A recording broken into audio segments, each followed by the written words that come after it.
Welcome to Crime Stories for Sleep. Tonight, we're working the night shift, office buildings, glass and steel monuments to corporate ambition, where thousands of people spend their waking hours pursuing deadlines, attending meetings, and building careers.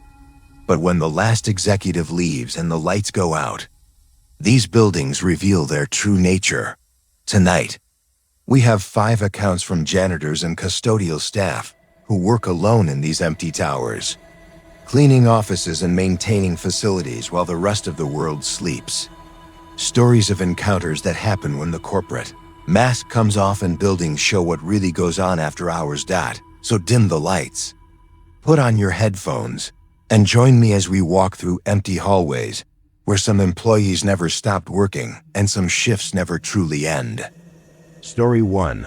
The Night Cleaner. My name is Miguel, and I worked as a night janitor at the Riverside Corporate Center in downtown Minneapolis for 7 years. 15 floors of law firms, accounting offices, and financial services companies, serving about 3,000 employees during business hours. But from 10 p.m. to 6 a.m., when I worked my shift, I was the only person in the building. Or so I thought. The Riverside Corporate Center was built in 1987, during the height of Minneapolis's downtown development boom. The building was designed to project success and stability: marble lobbies, polished granite floors, and floor-to-ceiling windows that offered impressive views of the Mississippi River. During the day, it buzzed with activity as lawyers prepared cases, accountants managed portfolios, and consultants advised clients on complex business strategies. My job was straightforward but comprehensive. Each night, I was responsible for cleaning all 15 floors, emptying trash bins, vacuuming carpeted areas, mopping hard surfaces, and sanitizing restrooms. I also handled basic maintenance tasks like replacing burned-out light bulbs, restocking supplies, and ensuring that all security systems were functioning properly. The building management had provided me with a master key card that gave me access to every office, conference room, and storage area. I was trusted with confidential documents, expensive equipment, and sensitive client information. In return, I was expected to be professional, discreet, and completely reliable. For the first 5 years, the work was exactly what I expected. Quiet, routine, with the occasional challenge of cleaning up after office parties or dealing with equipment malfunctions. I developed an efficient system for moving through the building, starting on the 10th floor and working my way down, finishing with the lobby and parking garage. Just as the morning security shift arrived, the building was laid out logically. Floors 1 to 3 housed the lobby, conference facilities, and building management offices. Floors 4 to 7 were occupied by Hartwell and Associates, a large law firm. Floors 8 to 11 belonged to Meridian Financial Services, an investment management company. And floors 12 to 15 contained smaller firms and independent consultants. It was during my 6th year that I first noticed the extra work was cleaning the offices on the 8th floor, working my way through the Meridian Financial cubicles, when I noticed that several workstations had been used recently. Coffee cups with fresh residue, papers scattered across desks as if someone had been reviewing them moments before, computer monitors that were warm to the touch despite the fact that the building had been empty for hours. I assumed that some employees had been working late and had left just before my shift began. But when I checked the security logs the next morning, there was no record of anyone staying past 7 p.m. on the 8th floor. The electronic keycard system showed that all Meridian employees had badged out by 6:30 p.m. The next night, I paid closer attention to the 8th floor. Again, I found evidence of recent activity: fresh coffee in the break room, elevator call buttons that were still warm from being pressed, and waste baskets that had been recently used. But the security cameras showed no one entering or leaving the floor after business hours. I reported the discrepancy to building security, who reviewed the footage and confirmed that no unauthorized personnel had accessed the 8th floor. They suggested that I might be observing residual activity from the day shift, that coffee cups and warm computers could retain heat longer than I expected. But on my third night of observation, I found something that couldn't be explained by residual activity. On desk 8 to 23, belonging to someone named Patricia Chun, I found a report that was still being written. The computer was logged in, with a Word document open on the screen. The document contained financial analysis dated that very night, with timestamps showing that text had been added as recently as 2:30 a.m. I stood in the cubicle for several minutes, reading the report. It was a detailed analysis of investment portfolios, written in professional language and formatted according to Meridian's corporate standards.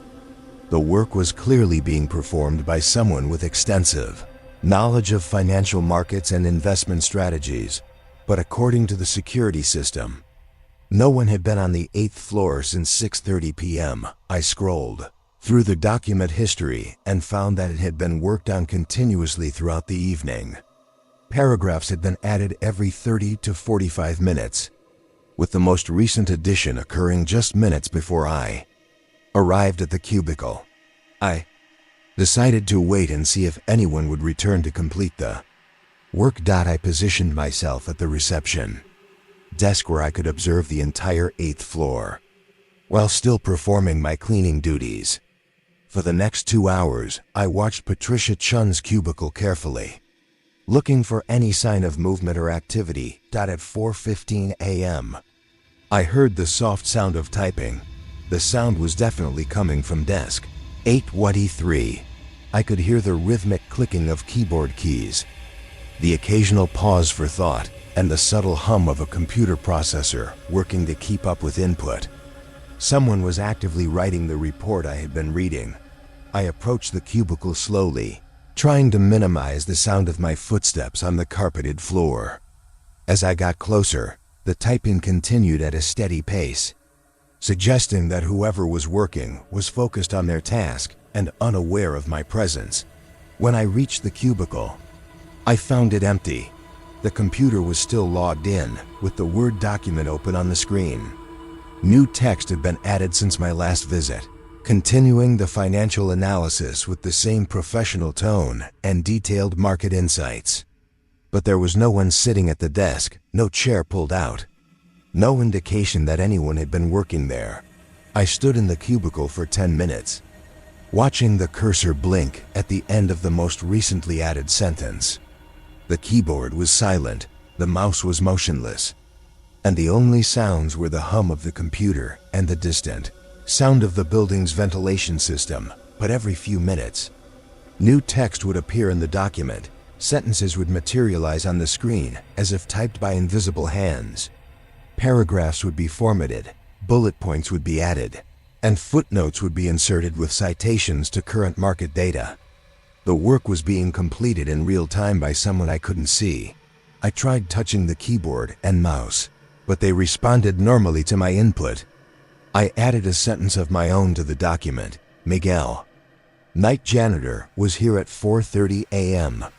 Within seconds, my addition was deleted and the original text continued developing as if nothing had interrupted the workflow. The next morning, I researched Patricia Chun in the building directory and employee records.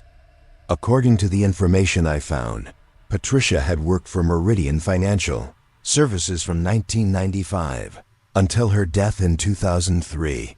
She had been one of the company's most dedicated analysts, known for working long hours and producing exceptionally detailed reports on investment strategies. Patricia Chun had died of a heart attack at her desk on the 8th floor, apparently while working late on a particularly complex portfolio analysis.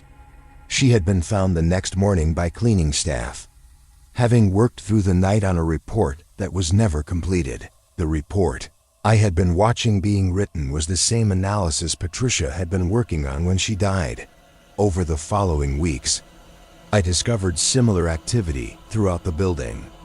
On the 5th floor, I found legal briefs being written by attorneys who had died years earlier. On the 12th floor, I observed consulting reports being prepared by professionals. who had passed away while employed at various firms in the building. The pattern was always the same. Dedicated employees who had died while working on important projects continued to complete their assignments after death. They worked the same hours they had worked while alive, used the same computers and office supplies, and produced the same high-quality work that had characterized their professional careers, but they were invisible to security cameras, left no physical evidence of their presence, and couldn't be detected by any electronic monitoring systems. Only someone working alone in the building during overnight hours could observe their continued dedication to their careers. I started documenting these encounters, taking photographs of the work being completed and researching the backgrounds of the deceased employees. What I found was that every one of them had been described by colleagues as married to their job or living to work. Patricia Chun had been known for staying late every night, often working until 10 or 11 p.m. on complex analyses. Robert Martinez, a lawyer on the 5th floor, had been famous for never taking vacation time and for billing more hours than any other attorney in his firm. Sarah Williams, a consultant on the 12th floor, had been praised for her dedication but criticized by family members for prioritizing work over personal relationships. These were people who had defined themselves entirely through their professional accomplishments, who had found meaning and identity in their careers rather than in their personal lives. Death had not interrupted their sense of purpose. It had simply freed them from the biological limitations that forced living employees to go home at the end of the workday. During my final year at the Riverside Corporate Center, I tried communicating with the deceased employees. I would leave notes on their desks, asking questions about their work and offering to help with any tasks that required physical interaction with the building systems. The responses were subtle but unmistakable. My questions would be answered through additions to their reports and documents. If I asked about the progress of a particular project, I would find detailed status updates added to relevant files. If I offered to help with printing or filing, I would discover that necessary documents had been properly organized and prepared for distribution, but there was never any direct communication. No acknowledgement of my presence, no indication that they were aware of being dead. They existed in a state of eternal professional focus, dedicated to completing work that had become more important to them than the fact that they no longer possessed physical bodies. The most disturbing discovery came during my final month when I realized that the deceased employees were training replacements, new hires at various firms in the building were producing work that exceeded their experience levels and demonstrated knowledge of company procedures that they couldn't have acquired through normal orientation processes. When I investigated, I found that these new employees were working late into the evening, guided by mentors who couldn't be seen but whose influence was clearly evident in the quality and sophistication of the work being produced. The Riverside Corporate Center had become a training ground where dedicated professionals continued their careers after death, passing on their knowledge and work ethic to the next generation of employees. The building itself had evolved into a kind of corporate afterlife, where the most devoted workers could pursue their professional goals without the interruptions of sleep, family obligations, or mortality. I left the Riverside Corporate Center because I couldn't handle the realization that for some people, work becomes so central to their identity that death is just another overtime shift. But also because I understood that I was witnessing something that corporate culture had created. Employees so dedicated to their careers that they couldn't imagine existence without deadlines, reports, and performance evaluations.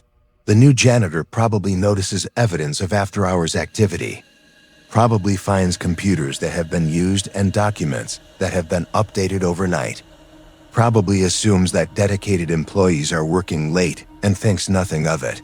But if he pays attention to the patterns, If he researches the names on the office doors and compares them to the building's employee records, he'll discover that some workers never really retire.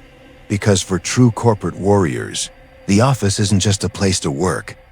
It's home, and home is where you stay forever. Story 2. The Elevator Man. My name is James, and I worked as a night custodian at the Premier Business Tower in downtown Chicago for 6 years. A 45-story office building housing corporate headquarters, legal firms, and financial institutions. During business hours, the building served over 8,000 employees and visitors. But during my shift, from midnight to 8 a.m., I was responsible for maintaining the entire structure alone. The Premier Business Tower was completed in 1999, representing state-of-the-art commercial architecture and building systems. The elevator system was particularly advanced: 12 passenger elevators and 4 freight elevators, all controlled by a computerized management system that could handle peak traffic loads of over 500 people per minute. My responsibilities included cleaning common areas, restocking supplies, performing basic maintenance checks, and ensuring that all building systems remained operational throughout the night. I had master access to every floor and area of the building, from the sub-basement parking levels to the executive offices on the 45th floor. The building layout was straightforward. Floors 1 to 5 contained retail spaces, building management offices, and conference facilities. Floors 6 to 20 housed various corporate tenants. Floors 21 to 35 contained law firms and financial services companies. Floors 36 to 40 were occupied by Premier Financial Group, the building's primary tenant. And floors 41 to 45 served as executive offices and specialized conference areas for high-level corporate functions. For my first 4 years, the job proceeded without any unusual incidents. The elevator system functioned efficiently, transporting me between floors as I completed my cleaning and maintenance routines. I developed a systematic approach to my work, using the freight elevators to transport supplies and equipment while relying on the passenger elevators for quick movement between floors. It was during my 5th year that I first encountered the anomalous floor. I was using elevator car number 7 to travel from the 20th floor to the 35th floor when the elevator made an unscheduled stop at floor 28.5. Doors opened to reveal a hallway that didn't match the building's standard design: darker lighting, older carpeting, and a different color scheme that seemed outdated compared to the rest of the Premier Business Tower. I assumed there was a malfunction with the elevator's floor indicator system. Buildings sometimes have mezzanine levels or mechanical floors that use non-standard numbering, and it seemed logical that 28.5 might refer to an intermediate level between the 28th and 29th floors. I stepped out of the elevator to investigate. The hallway extended in both directions, lined with office doors that bore nameplates for companies I didn't recognize. The lighting was dimmer than the standard floors, and the air had a stale quality that suggested poor ventilation or infrequent use. I tried several office doors, but they were all locked. The nameplates showed business names like Consolidated Holdings, Metropolitan Associates, and Executive Solutions, generic corporate, titles that could have referred to any type of commercial enterprise. But none of these companies appeared in the building directory, and I had never seen any employees or visitors associated with these offices. When I returned to the elevator, I pressed the button for the 35th floor. The elevator ascended normally, and I continued my work routine. But I made a mental note to ask building management about floor 28.5 and the companies that apparently occupied that space. The next morning, I spoke with Tom Richards, the building's facilities manager, about my discovery. Tom checked the architectural plans and confirmed that there was no floor 28.5 in the Premier Business Tower. The building's construction Specifications showed standard floors from 28 to 29, with no intermediate levels or mezzanine spaces. Tom also checked the building's tenant directory and found no record of the companies I had seen listed on the office doors. Consolidated Holdings, Metropolitan Associates, and Executive Solutions had never been tenants in the premier business tower. According to the leasing records, dating back to the building's opening in 1999. Tom suggested that I might have experienced a malfunction with the elevator's display system, that floor indicators sometimes show incorrect numbers due to electrical problems or computer glitches. He promised to have the elevator technicians inspect car number 7 for any technical issues, but the next night, elevator car number 7 stopped at floor 28.5 again. This time, I was prepared with a camera and notebook. I photographed the hallway, the office doors, and the nameplates, documenting everything I could observe about this mysterious floor. I also tested several more office doors, looking for any that might be unlocked. One door, marked Executive Solutions, Suite 2847, opened when I turned the handle. The office beyond was furnished in a style that seemed to be from an earlier era: heavy wooden desk, leather chairs, and filing cabinets that looked like they belonged in the 1970s or 1980s. The walls were covered with framed certificates and awards, but the text was too faded to read clearly on the desk. I found paperwork that appeared to be contracts and financial documents, but the dates were confusing. Some documents were dated from the 1980s, others from the 1990s, and a few appeared to be from the early 2000s, but all of them had been signed and notarized as if they were current business transactions. I photographed several documents and then carefully searched the office for any clues about the nature of Executive Solutions or its connection to the premier business tower. In one filing cabinet, I found employee records and payroll information for dozens of people, but none of the names matched current building tenants or employees. When I tried to leave the office, I discovered that the hallway had changed, where there had been a straight corridor with offices on both sides. I now found a maze-like arrangement of hallways that branched off in multiple directions. The elevator doors were no longer visible, and I couldn't determine which direction I had originally come from. I spent 20 minutes wandering through the corridors, looking for the elevator or any other means of returning to the normal floors of the building. The hallways all looked similar: dim lighting, worn carpeting, and office doors marked with the same generic company names. Finally, I heard the familiar chime of an elevator arriving. I followed the sound and found elevator car number 7 waiting with its doors open. I stepped inside and pressed the button for the first floor, relieved to escape the confusing maze of floor 28.5. But when I checked my camera the next morning, all the photos I had taken on floor 28.5 showed only empty elevator cars and blank walls. The documents I had photographed appeared as blank sheets of paper, and the office I had explored appeared empty in every image. I researched the history of the premier business tower and the property where it was built.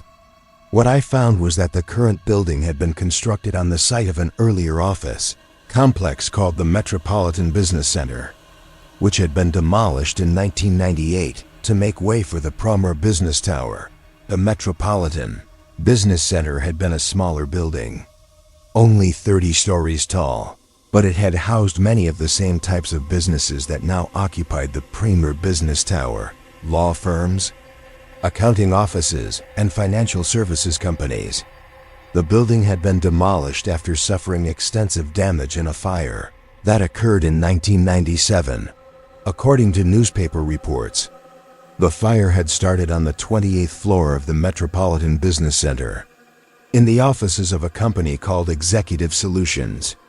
The fire had spread quickly through the building's ventilation system, and several people had been trapped on upper floors by smoke and flames. The final casualty report listed 14 deaths, including several employees who had been working late and couldn't escape through the smoke-filled stairwells. Most of the victims had been found in elevator cars, where they had apparently been waiting for rescue that never came. Executive Solutions had been a business consulting firm that specialized in corporate, restructuring, and financial planning. The company had occupied most of the 28th floor of the Metropolitan Business Center and had been known for requiring employees to work long hours on complex client projects.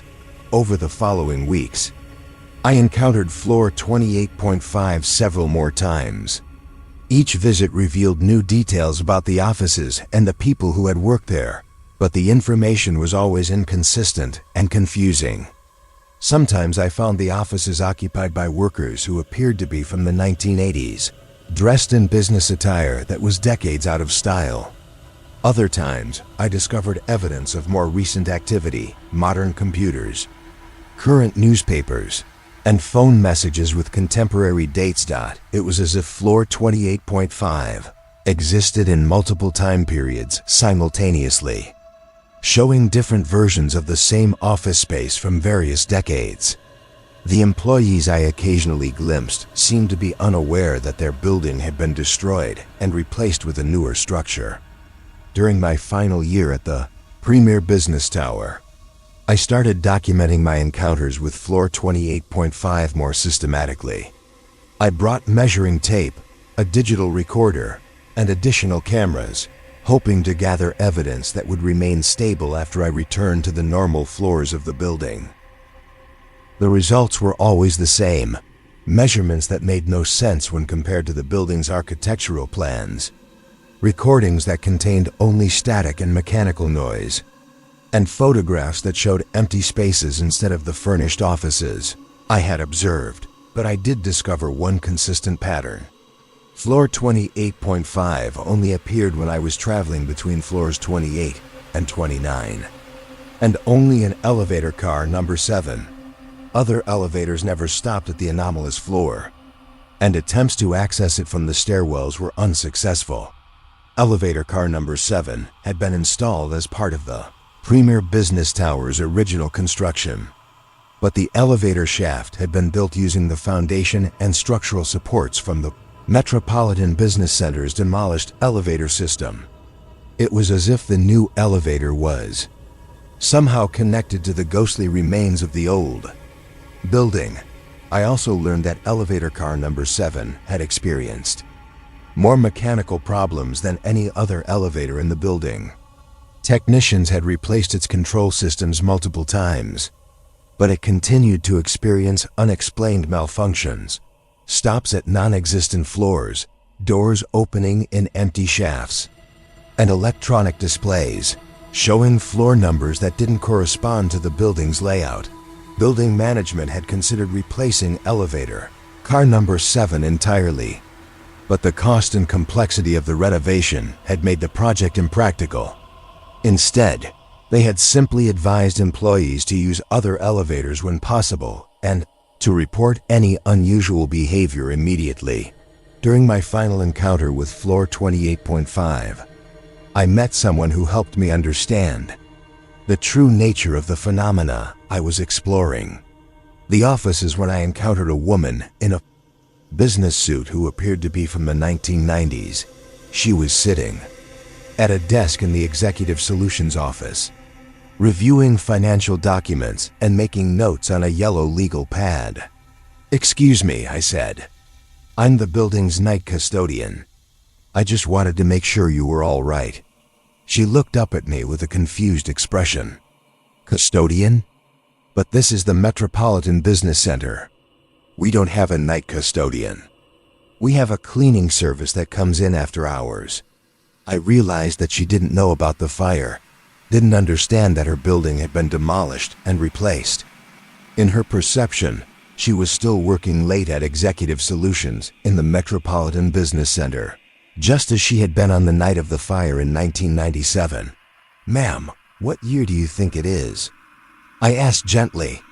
1997, of course. October 15th, 1997.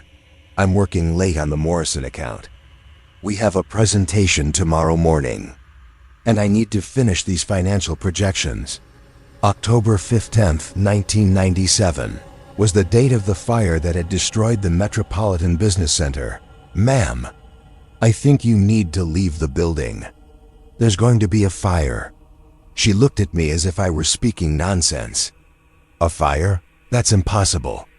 This building has excellent safety systems, and we're only on the 28th floor. There's no fire risk here. I tried to explain about the evacuation procedures, about the importance of leaving immediately, but she couldn't hear me.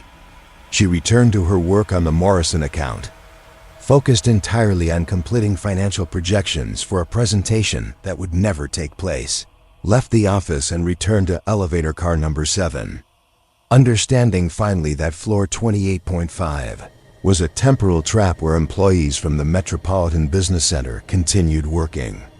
Unaware that they had died in a fire over 25 years ago, I never returned to floor 28.5 after that encounter. I avoided elevator car number 7 for the remainder of my time at the Premier Business Tower, choosing instead to use the freight elevators or to walk the stairwells when traveling between floors as I left my position at the Premier Business Tower, because I couldn't handle knowing that some people remain trapped in the moments before disaster strikes, endlessly working on projects that will never be completed for clients who no longer exist. The new custodian probably experiences occasional problems with elevator car number 7, probably reports mechanical malfunctions and unexplained stops to building maintenance, probably never realizes that some elevators serve more than just the floors of a single building, because the most dedicated employees sometimes can't accept that their workday has ended, even when the building itself has been reduced to ashes in memory. Story 3, the security sweep. My name is Carlos, and I worked as a night janitor at the Meridian Corporate Plaza in downtown Phoenix for 8 years. A 30-story office complex with sophisticated security systems, climate controls, and building automation technology that managed everything from lighting to air circulation. During business hours, the building housed over 4,000 employees across dozens of companies. But during my shift, from 11 p.m. to 7 a.m., I was supposedly the only living person in the entire structure, the key word being living.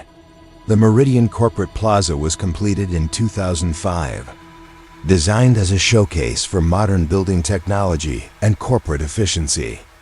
The security system was particularly advanced, motion sensors on every floor, infrared cameras throughout the building, and a central monitoring station that tracked all movement and activity in real time. My job involved cleaning and maintaining all 30 floors while working in coordination with the building's automated security protocols. I wore a special badge that identified me to the motion sensors, allowing me to move through the building without triggering false alarms. The system was programmed to recognize my cleaning schedule and movement patterns, differentiating between authorized custodial activity and potential security threats. For my first 6 years, this arrangement worked perfectly. The security system tracked my progress as I moved from floor to floor, automatically adjusting lighting and climate controls to support my work schedule.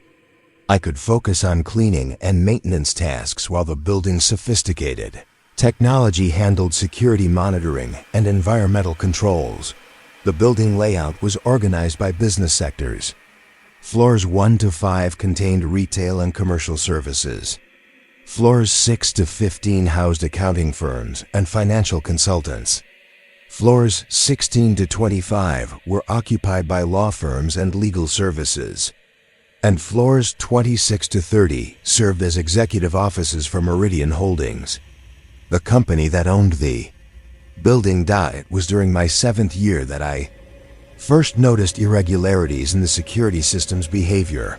I was cleaning the 10th floor when the motion sensors began detecting movement in areas where I wasn't working. The central monitoring station showed multiple alerts. Motion detected in the northwest corner, Movement in Conference Room 15B. Activity near the executive washrooms.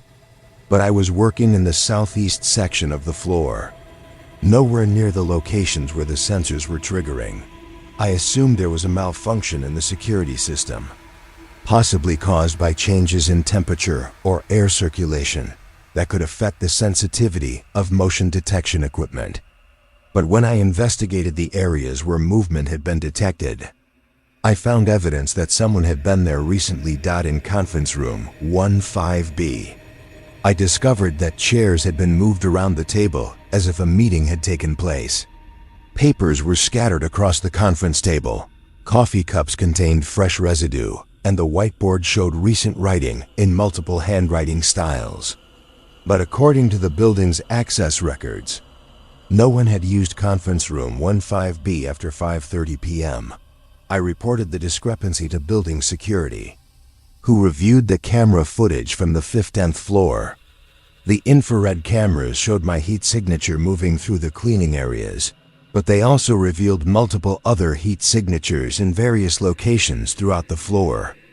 According to the security director, Mike Santos, the cameras were detecting at least 12 additional people on the 15th floor during my shift, but the cameras couldn't visually identify these people.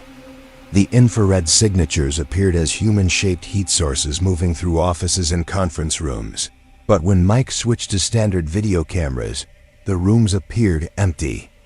Whatever the motion sensors and infrared systems were detecting didn't show up on normal visual recording equipment. Mike ran diagnostics on the security system and found no technical malfunctions.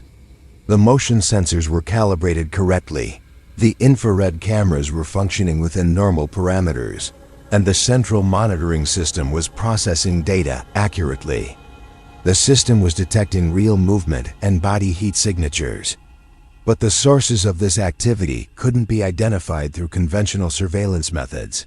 The next night, I decided to conduct my own investigation. Instead of following my usual cleaning routine, I positioned myself in the lobby of the 15th floor where I could observe the motion sensor alerts as they appeared on the security monitoring display. At 1:30 a.m., the sensors detected movement in office 15 to 47. I walked to that location immediately, arriving within 2 minutes of the alert. The office was empty, but there were clear signs of recent activity. The computer was warm to the touch.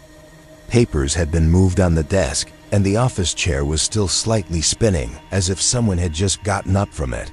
While I was investigating office 15 to 47, the motion sensors detected activity in 3 other locations on the 15th floor: the break room, the copy center, and another executive office. I tried to respond to these alerts quickly, but I was always just moments too late.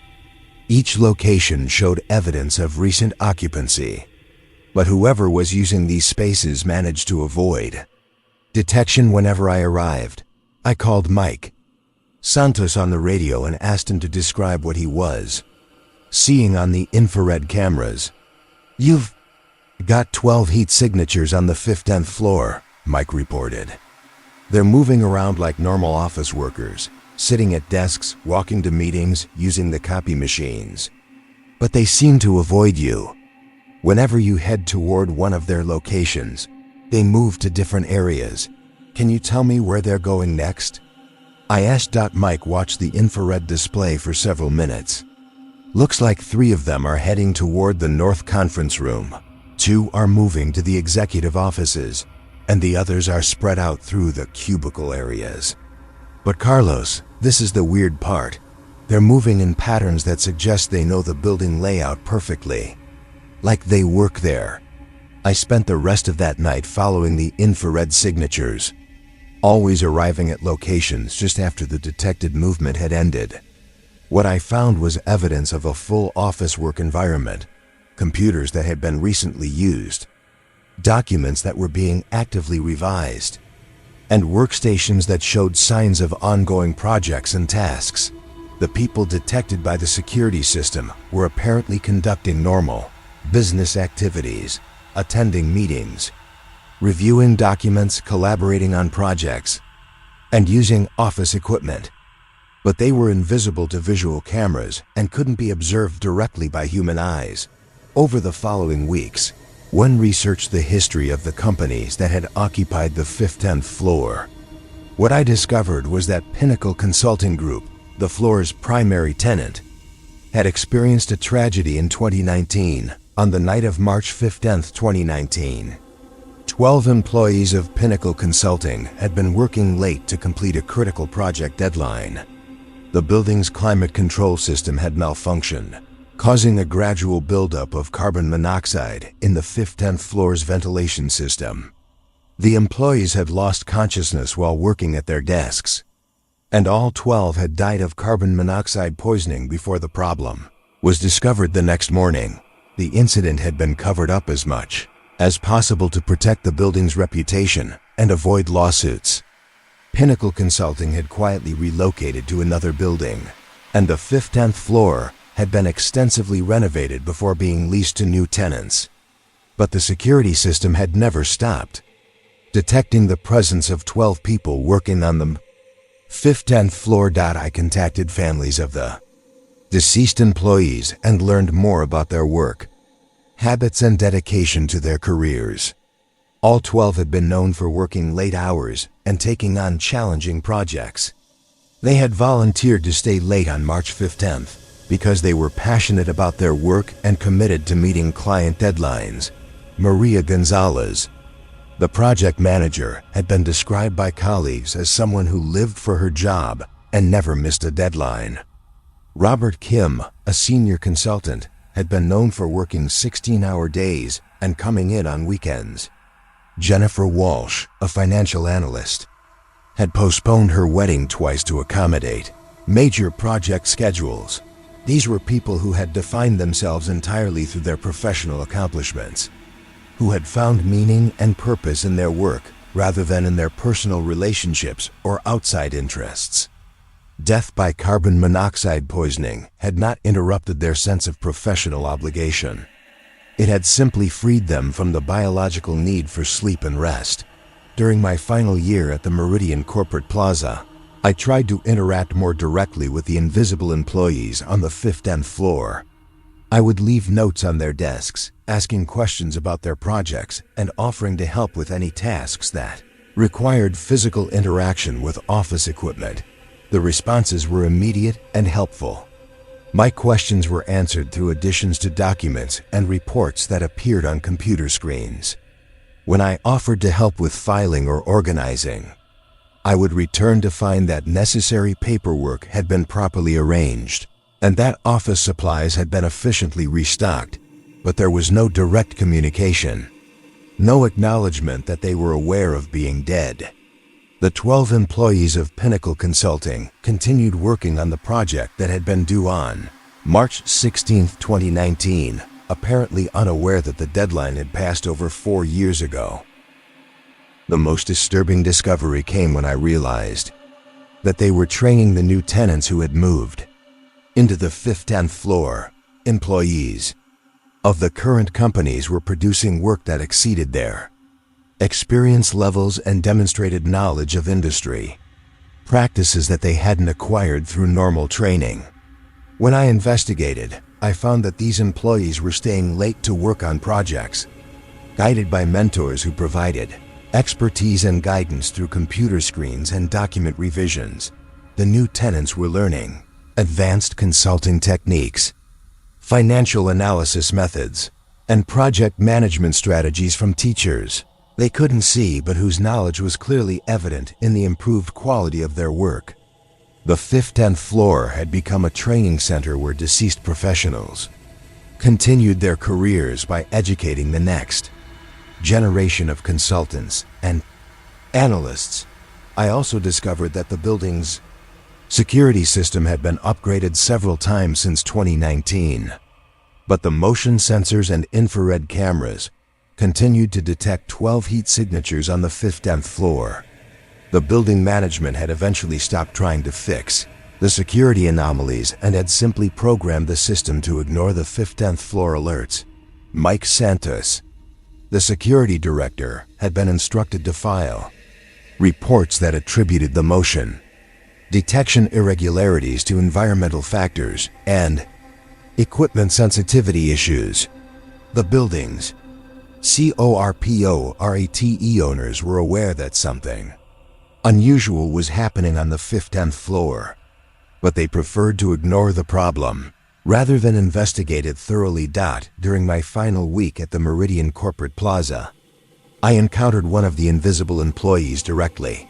I was cleaning the main conference room when I heard someone typing at one of the computer terminals.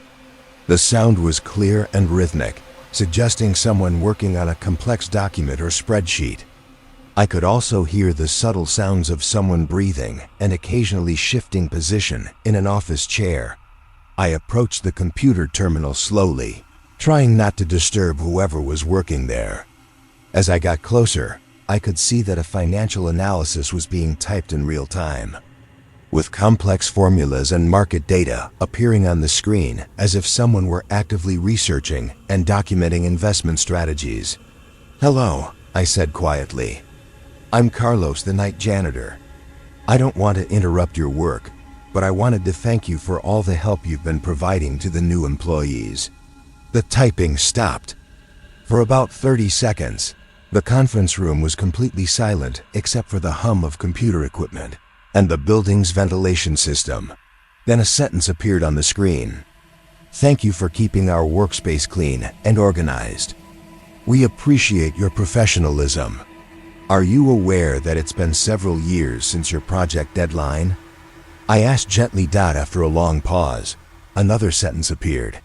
"Time works differently when you love what you do. The project will be completed when it's ready." That was my last direct interaction with the employees on the 15th floor.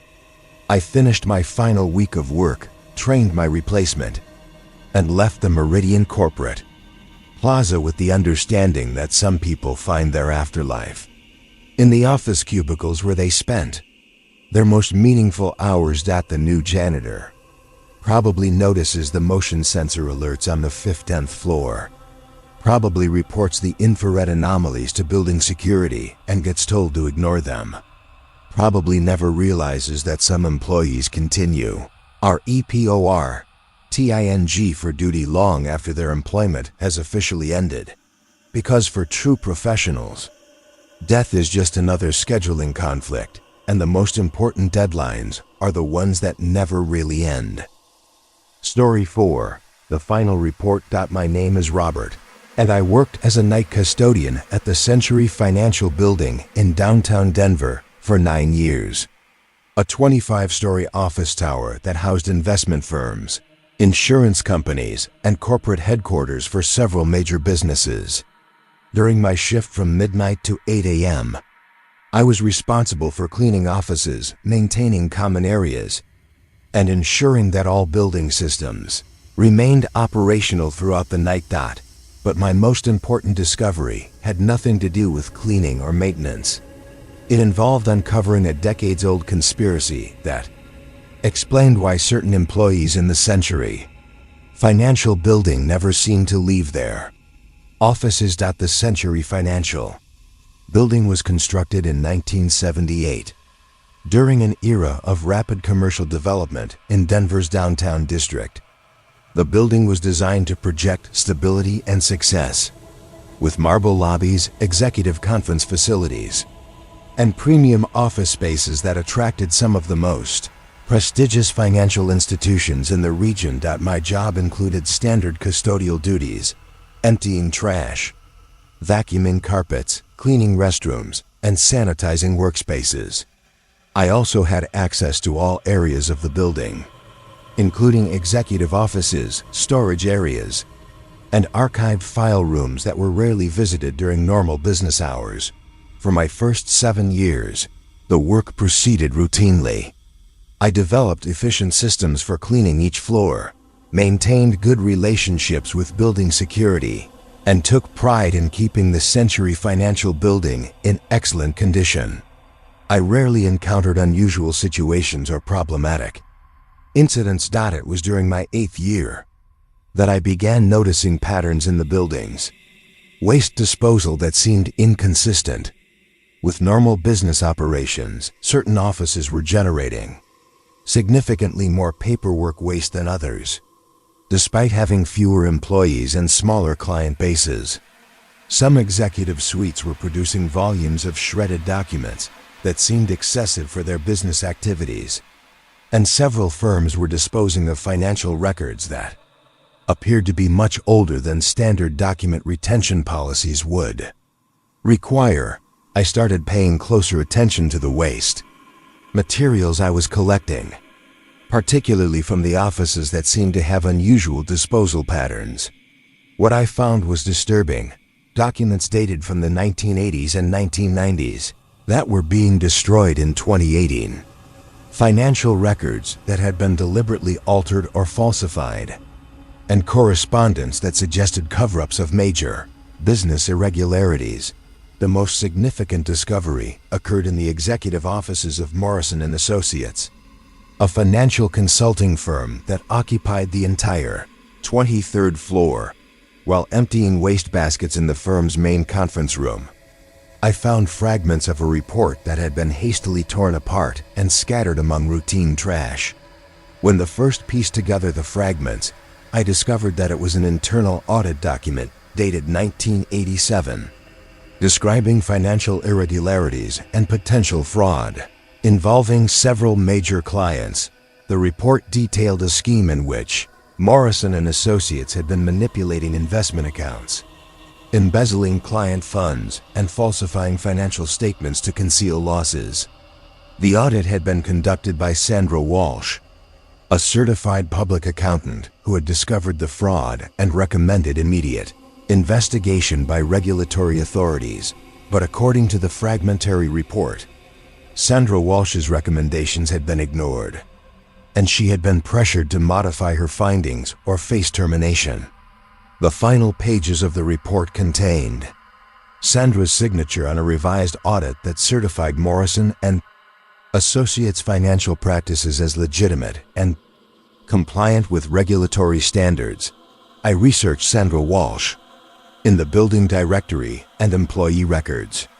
According to the information I found, Sandra had worked for Morrison & Associates from 1985 until 1987, when she had died in a car accident while driving home from the office late one evening. The accident had been attributed to driver fatigue and poor road conditions, but the timing was suspicious given her discovery of financial fraud at the firm. I also found Sandra Walsh's original office, which had been converted into a storage room after her death. The room contained boxes of archived files and documents that appeared to be related to the audit work she had been conducting before her death.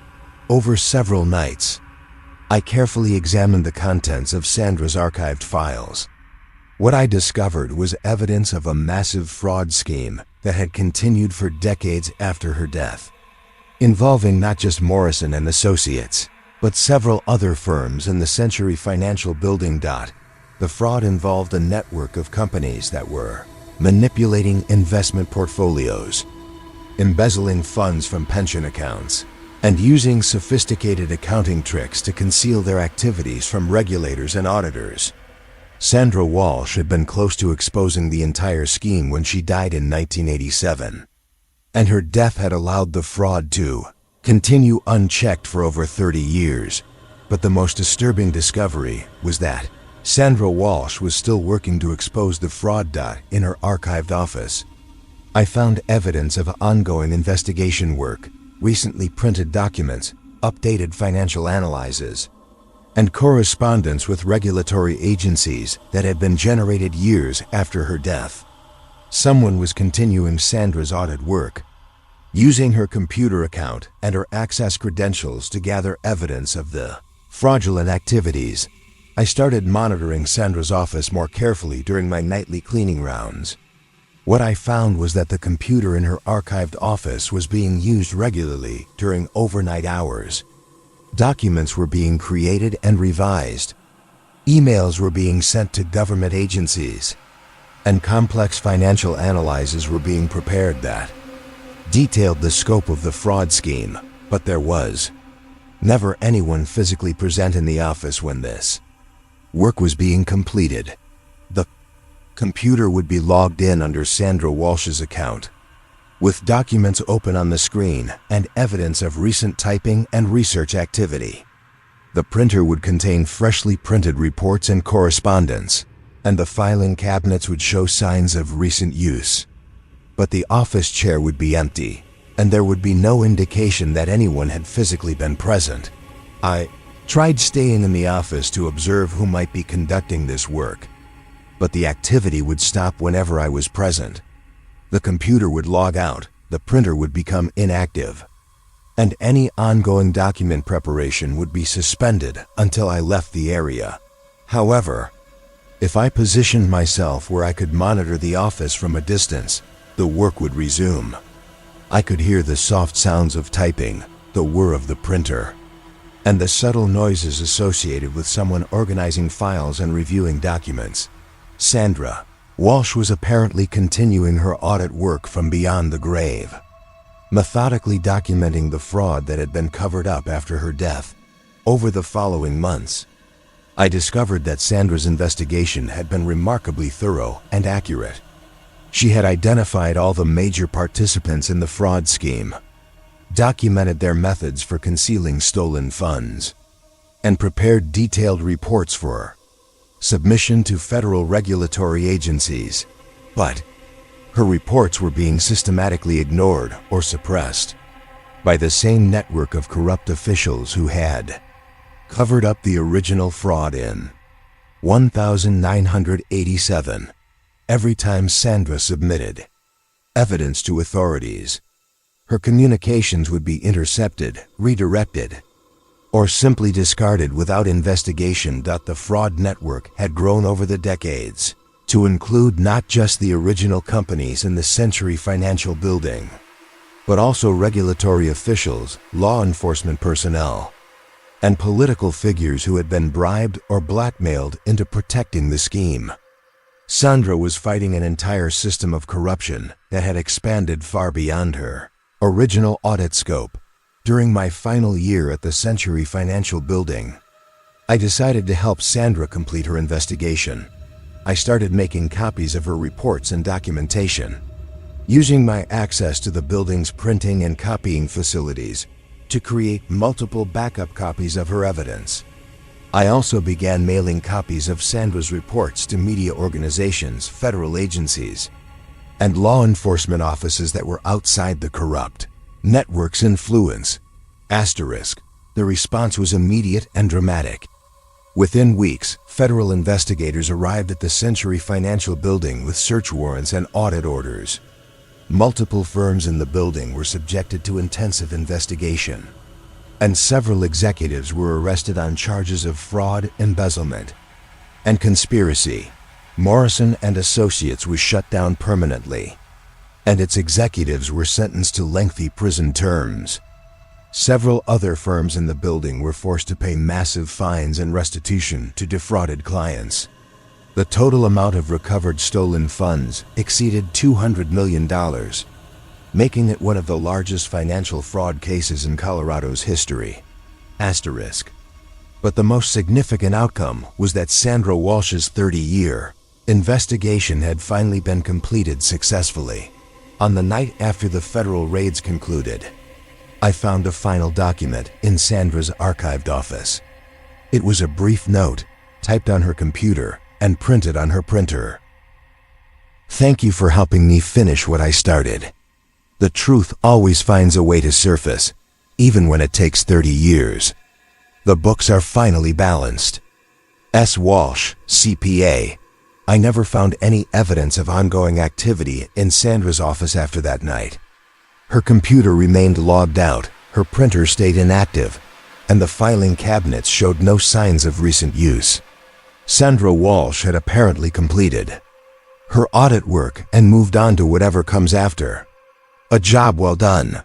I left the Century Financial Building shortly after the federal investigation concluded because the building's reputation had been severely damaged and several major tenants had relocated to other facilities, but also because I realized that some people are so committed to professional integrity that death is just another deadline to work around. The Century Financial building was eventually sold and converted to residential condominiums. But Sandra Walsh's archived office was preserved as part of the building's historical record. A small plaque was installed near her former workspace, recognizing her contribution to exposing financial fraud and protecting investor rights. The new residents of the building probably never realized that their homes were once offices where one of the most dedicated auditors in Colorado's history spent 30 years after her death completing the most important investigation of her career, because some accountants take their fiduciary responsibilities so seriously that they continue balancing the books long after their employment has officially ended. And sometimes, the most important audits are the ones that take decades to complete properly. The truth always balances in the end, even when it requires supernatural persistence to expose corruption and fraud. Story 5. The Overtime Ghost. My name is Maria, and I worked as part of the overnight cleaning crew at the Westfield corporate campus in downtown Seattle for 5 years. A sprawling complex of interconnected office buildings, serving as headquarters for several major technology and consulting companies. During business hours, the campus housed over 12,000 employees across 6 buildings. But during our shift from 10 p.m. to 6 a.m., our crew of 8 custodians was responsible for maintaining the entire facility. The Westfield corporate campus was completed in 2010. Designed as a state-of-the-art business environment with open floor plans, collaborative workspaces, and advanced technology integration throughout all buildings. The campus was known for its innovative corporate culture, employee amenities, and commitment to work-life balance. At least that was the public image. My responsibilities included cleaning the executive floors of Building C, which housed the headquarters of Pinnacle Systems, a technology consulting company known for its demanding work environment and high employee turnover. I worked alone on floors 15 to 20, cleaning offices, conference rooms, and common areas, while the rest of our crew handled other buildings in the campus. For my first 3 years, the job proceeded without any unusual incidents. The executive floors were typically empty during my shift, with occasional evidence of employees who had worked late but had gone home before I arrived. I would find coffee cups, scattered papers, and computers left running, but nothing that seemed out of the ordinary for a high-pressure corporate environment. It was during my 4th year that I first encountered David Chun. I was cleaning conference room 18B when I noticed a man in a business suit sitting at the conference table, reviewing documents and typing on a laptop computer. He appeared to be in his early 30s, well-dressed, and completely focused on his work. I assumed he was an employee working late to meet a project deadline. "Excuse me," I said politely. "I'm with the cleaning crew. I can come back later if you need to finish your work." David looked up at me with a tired but friendly expression. "No problem. I'll just be another hour or so. Big presentation tomorrow morning, and I want to make sure everything is perfect." I continued cleaning other areas of the 18th floor, occasionally checking to see if David was ready to leave conference room 18B. Each time I looked, he was still working intently on his laptop, reviewing slides and making notes on printed documents. At 5 a.m., when I returned to clean the conference room, David was gone. But the room showed clear evidence of extensive use: papers scattered across the table, multiple coffee cups, and the whiteboard covered with diagrams and project timelines. However, the laptop was nowhere to be seen, and there was no indication of how David had left the building. I reported the encounter to my supervisor, Linda Rodriguez, who checked with building security and Pinnacle Systems management. According to the security logs, no one had used a key card to access the 18th floor after 7 p.m. the previous evening. Pinnacle Systems also confirmed that no employees had been authorized to work late in conference room 18B. Linda suggested that I might have encountered a new employee who wasn't yet familiar with security protocols, or possibly someone from another company who had gotten confused about meeting locations. She advised me to continue with my cleaning duties, but to report any future encounters with unauthorized personnel. The next night, I found David in his office, 18 to 47, working on what appeared to be the same presentation. This time, I paid closer attention to his appearance and behavior. David was wearing a slightly different business suit, but his manner and work focus were identical to the previous night. He was reviewing the same types of documents, making similar notes, and preparing for what he described as tomorrow morning's big presentation. "David?" I asked, testing to see if I remembered his name correctly. "Yes, that's right." He seemed pleased that I remembered. "Have we met before?" "Last night, in the conference room. You were working on a presentation." David looked confused. "Last night? No, I think you might have me confused with someone else. I've been working on this presentation for the past week, but last night I was home with my family. Tonight's my first late night in the office this month. I decided to test his awareness of current events." "David, what's today's date?" "March 15th, 2018, he replied without hesitation. "Why do you ask?" "It was actually March 15th, 2023. David was apparently unaware that 5 years had passed since he thought he was preparing his presentaion. Researched David Chun in Pinnacle Systems employee records and discovered that he had worked for the company from 2016 until March 16, 2018. According to the records, David had died of a heart attack in his office while working late on a critical client presentation. He had been found the next morning by cleaning staff, apparently having worked through the night despite chest pains and other warning signs that he should have sought medical attention. David Chun had been known as one of Pinnacle Systems' most dedicated employees, frequently working 16-hour days and coming in on weekends to complete projects. He had been scheduled to deliver a major presentation to the company's largest client on March 16, 2018, but had died at his desk while making final preparations. Over the following weeks, I encountered David repeatedly, always working on the same presentation and always convinced that tomorrow morning was March 16, 2018. He had no memory of our previous conversations and no awareness that he had died while preparing for a meeting that had never taken place. But David was not the only employee I found working overtime after hours. As I paid closer attention to the executive floors of Building C, I discovered at least 6 other employees who appeared to be working late, but who had actually died while employed at Pinnacle Systems. They were all working on projects that had been due on the dates of their respective deaths, and they were all convinced that their deadlines were tomorrow morning. Jennifer Walsh, marketing manager, had died in 2019 while preparing a product launch campaign. She was still working on the same marketing materials, convinced that the launch event was scheduled for the next day. Robert Martinez, financial analyst, had died in 2020 while completing quarterly budget reports.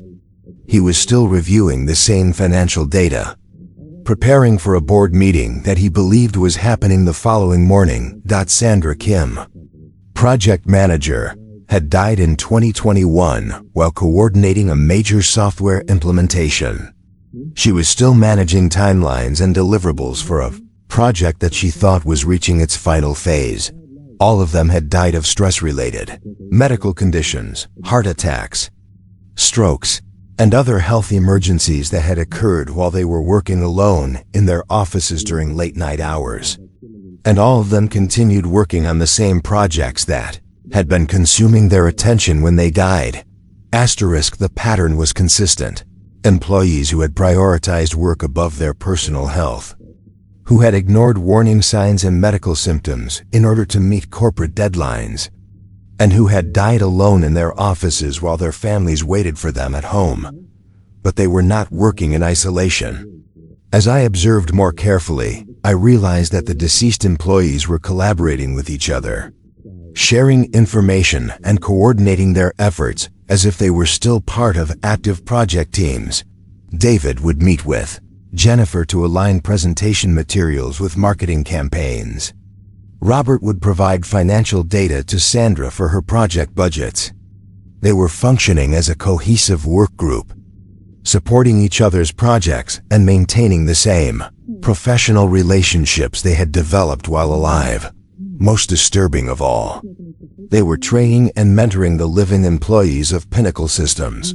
Current employees were staying late to work, with invisible mentors who provided guidance, expertise, and quality control for their projects.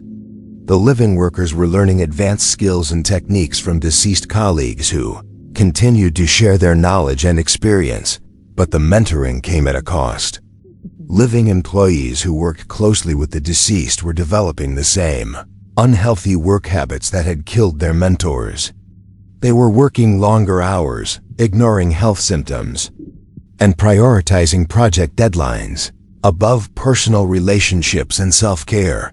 Several current employees had been hospitalized for stress-related conditions, and 2 had suffered heart attacks while working late in their offices. The culture of extreme dedication and self-sacrifice was being perpetuated by deceased employees who couldn't recognize that their work habits had literally killed them. During my final year at the Westfield corporate campus, I tried to interrupt this destructive cycle by communicating directly with the deceased employees. I found David in his office one night and sat down across from his desk. "David, I need to tell you something important.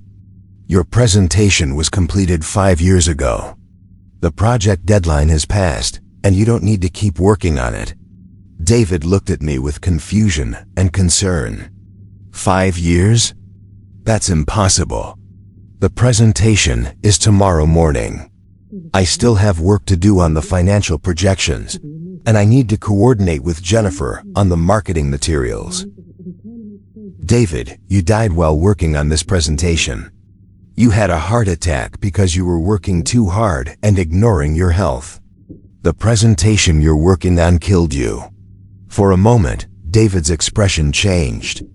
He looked uncertain, almost frightened, as if some part of him was beginning to understand the truth. But then his focus returned to his laptop screen, and he resumed typing as if I hadn't spoken. "I appreciate your concern," he said, "but I really need to finish this work. The client is expecting perfection, and I can't let the team down. Just 1 more hour, and then I'll go home to my family." I tried similar conversations with the other deceased employees, but the results were always the same. They were so deeply committed to their work identity that they couldn't accept that their projects had ended. Even when presented with evidence of their own deaths, their sense of professional obligation was stronger than their awareness of mortality. And they continued working because stopping would mean confronting the reality that they had sacrificed everything for corporate goals that ultimately didn't matter. I left the Westfield corporate campus because I couldn't handle watching living employees learn destructive work habits from deceased mentors who were trapped in eternal overtime shifts, but also because I realized that some workplace cultures are so toxic that they continue poisoning people even after death. Pinnacle Systems eventually relocated to a different building after experiencing unusually high rates of employee health problems and stress-related medical emergencies. The executive floors of Building C were leased to a different company that emphasized work-life balance and employee wellness. The new tenants probably noticed that the offices sometimes show evidence of after-hours activity, computers that have been used overnight, documents that have been updated, and workspaces that appear to have been recently occupied. They probably assume that dedicated employees are occasionally working late and think nothing of it. But if they pay attention to the patterns, they might realize that some employees never really go home, and that the most dangerous overtime shifts are the ones that never end. Because for some people, work becomes so central to their identity that death is just another deadline to ignore. And the most important projects are the ones that continue forever.